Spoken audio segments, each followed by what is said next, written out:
৫ই আগস্টের পর থেকে সুবিধাবাদীরা বিভিন্ন দলে ঢুকে পড়েছে, বিএনপি এবং জামাতে। কথাগুলো তিতা হলেও সত্য।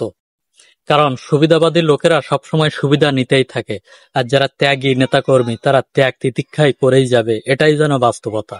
সুবিধাবাদী নেতাকর্মীরা এখন বিভিন্ন দলে টাকা পয়সা সময় দিয়ে যেন উপরন্ত নেতাকর্মীদের মন জয় করে নিচ্ছে। তারা যেন আগের চেয়ারে বসছে এমন একটা বিষয়, আগের মিছিলে থাকছে। কিন্তু যারা ত্যাগ তিতিক্ষা করে ৫ই আগস্টের আগের নেতাকর্মী, তাদেরকে মূল্যায়ন করতে শিখুন। তা না হলে এই সুবিধাবাদী নেতাকর্মীরাই আপনাদের দলগুলো একটা সময় ভেঙে চুরমার করে চলে যাবে। কারণ সুবিধাবাদী নেতাকর্মীরা সুবিধা যত সময় আছে তত সময় থাকবে দলের ভিতর, সুবিধা যত সময় নেই দলের ভিতরে থাকবে না। তাই সুবিধাবাদী নেতাকর্মীদের থেকে সাবধান।